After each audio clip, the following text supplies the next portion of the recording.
और अल्लाह तबारक व तआला की किसी भी नेमत, कोई एक नेमत को ले ले, उस एक नेमत को अगर हम शुमार करना चाहें, एक नेमत शुमार करना चाहें तो हम उसको शुमार नहीं कर सकते। आप सोचेंगे एक नेमत को कैसे शुमार नहीं कर सकते? उसकी वजह यह है कि एक नेमत के अंदर इतनी नेमतें पोशीदा है कि आप उसको गिनते गिनते थक जाएंगे, लेकिन आप उसको शुमार नहीं कर सकेंगे। एक आसान सी मिसाल, हम में से बहुत सारे अहबाब वो हैं जो खाना खा चुके अभी रात का, कुछ ऐसे हैं जो खाना खाने वाले हैं, कुछ खा चुके, कुछ लोगों को खाना है। एक लुकमा उठाइए। लुकमा किसे कहते हैं? रोटी, सब्जी हो, दाल हो या सालन हो। आपने उस रोटी को सालन में भिगोया और वो बन गया एक लुकमा, और वो लुकमा है हमारी उंगलियों के दरमियान। अब ये एक लुकमा जो हमारे हाथ में आया है, अभी मुंह में नहीं गया, इसके साथ कितनी नेमतें शामिल है और चिमटी हुई है, उसका अंदाजा करें। आइए, कोई मुफक्किर और मुदब्बिर होगा वो तो बिल्कुल बाल की खाल निकालेगा, लेकिन हम एक तालिब इल्म होने की हैसियत से सरसरी तौर पर उसका जायजा लेते हैं कि इस एक लुकमे में कितनी नेमतें पोशीदा है। नंबर एक, ये जो लुकमा बना है ये गेहूं से बना है। गेहूं बनने से पहले किन मराहिल से गुजरा है और उसको गुजारा किसने है? लुकमा बनने से पहले ये लुकमा रोटी था, रोटी को किसी के हाथ ने बेल कर पकाया, वो हाथ किसने दिए? अब शुमार करते जाइए। वइन ताउद्दू निअमतल्लाहि ला तुहसूहा, जो कुरान ने फरमाया ना कि अगर तुम अल्लाह की किसी नेमत को शुमार करना चाहो तो तुम उसको शुमार नहीं कर सकते। तो कैसे नहीं कर सकते, जरा उसका अंदाजा करें। ये लुकमा हमारे हाथ में रोटी की शक्ल में आने से पहले, जब ये लुकमा नहीं था, सिर्फ रोटी था, किसी टोकरी में, किसी चंगेरी में पड़ा हुआ था, किसी बर्तन में रखा हुआ था, उसको बनाया किसी हाथ ने, वो हाथ अल्लाह के दिए से। दूसरी बात, रोटी बनने से पहले वो खमीर था, आटे और पानी से दोनों के वजूद से नमक भी शामिल कर ले उसमें, तो ये तीन चीजों का मिलकर के खमीर बना, जिसे रोटी का आटा कहते हैं। पानी बरसाया किसने? अब बोलते जाएं, अल्लाह ने। उसके बाद नमक पैदा किसने किया? अल्लाह ने। उसके बाद अब इस आटे की तरफ जाएं। ये आटा बनने से पहले ये गेहूं था। ये गेहूं कैसे आया? ये गेहूं कभी बीज था, उस बीज को फिर किसी हाथ ने जमीन में डाला, सर का पसीना पैर से आया। उस वजूद किसान को किसने बनाया? अल्लाह ने। उसको काम से किसने लगाया? अल्लाह ने। उसके दिल में बात किसने डाली? अल्लाह ने। उसके बाद जो आगे आगे बैल चल रहे थे उसे पैदा किसने किया? अल्लाह ने। जब वो बीज पैदा करने वाली जात किसकी है? अल्लाह की है। फिर वो बीज जमीन में गया। अगर अल्लाह सारे बीजों को सड़ा देता तो क्या ये बीज कभी गेहूं बन सकता था? कभी नहीं बन सकता था। फिर वो जमीन के अंदर चला गया, उसको पानी देने की तौफीक अल्लाह ने जिन हाथों को दी, वो हाथ किसने बनाए? अल्लाह ने। जो पानी पहुंचा वो पैदा किसने किया? अल्लाह ने। उसके बाद फिर अल्लाह अकबर, ये तो जाहिरी असबाब थे, लेकिन फिर जमीन चीरने की ताकत उस नन्हे से वजूद को किसने दी? अल्लाह ने। उसके बाद जब उसने आंखें खोली सुबह के वक्त तो शबनम ने जो है वो उसके वजूद पर अपने वजूद को निसार कर दिया। ये निजाम किसने पैदा किया?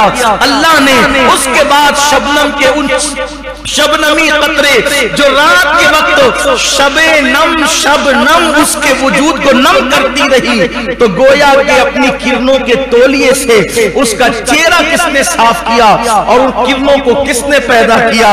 अल्लाह ने। उसके बाद चांद की दूध या रोशनी उसको झूला झुलाती रही, ये वजूद किसने अता किया चांद को? मेरे अल्लाह ने। उसके बाद जब वो अपने सर को उठा करके जवानी की दहलीज पर पहुंचा तो उसके अंदर जो है वो सुंबुले किसने पैदा की? अल्लाह ने। और एक बीज से कई दाने पैदा हुए और जब वो दाने पक गए उसको पकाया किसने? अल्लाह ने। उसमें बारिश का वजूद है, उसमें आसमान का वजूद है, उसमें जमीन की मुशक्कतें हैं, जमीन की मेहनतें हैं। इस तरीके से कोया के पूरा निजाम लगा हुआ है।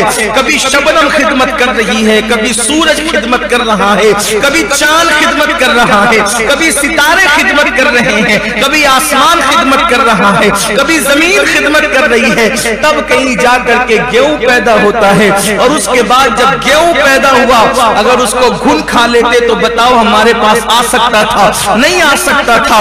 उसको घुन से बचाया किसने? अल्लाह ने।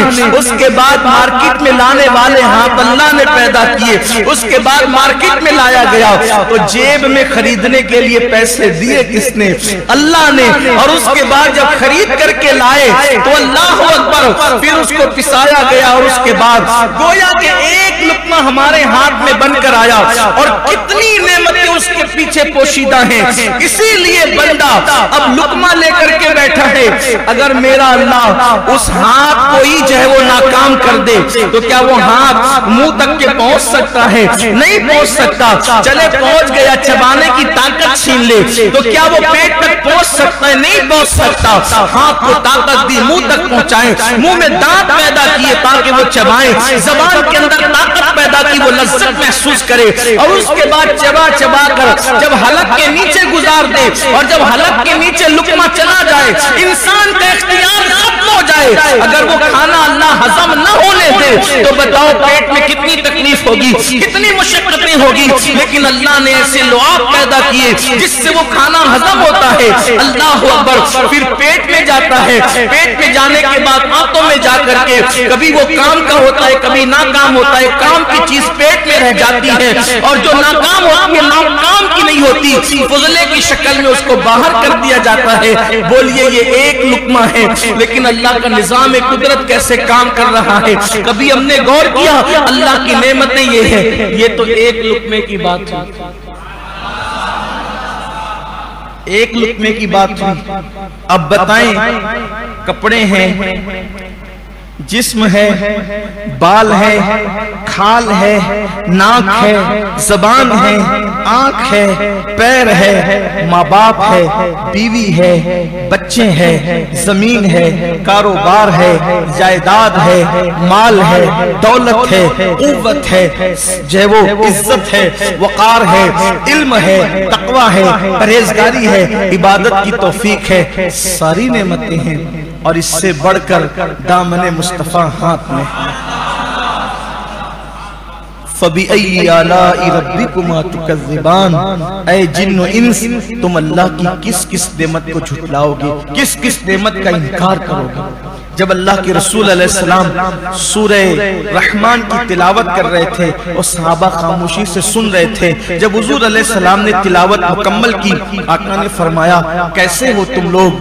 तुमसे बेहतर तो जिन थे इस मामले में कि जब मैंने उनके सामने सूरह रहमान की तिलावत की तो जब जब मैं पहुंचता फबिअय्यि आलाइ रब्बिकुमा तुकज़्ज़िबान पर, और मैं जब ये कहता कि अल्लाह का फरमान है, अल्लाह की किस किस नेमत को झुटलाओगे, तो वो लोग जवाब देते, ए अल्लाह, हम तेरी किसी नेमत को नहीं झुटलाते और हम तेरी हर नेमत पर तेरा शुक्र अदा करते हैं, तेरी हम्द करते हैं। मेरे आका सल्लल्लाहु अलैहि वसल्लम के प्यारे दीवानों, अल्लाह फरमाता है, वशकुरूली वला तकफुरून, मेरा एहसान मानो, मेरा शुक्र अदा करो और नाशुक्री मत करो।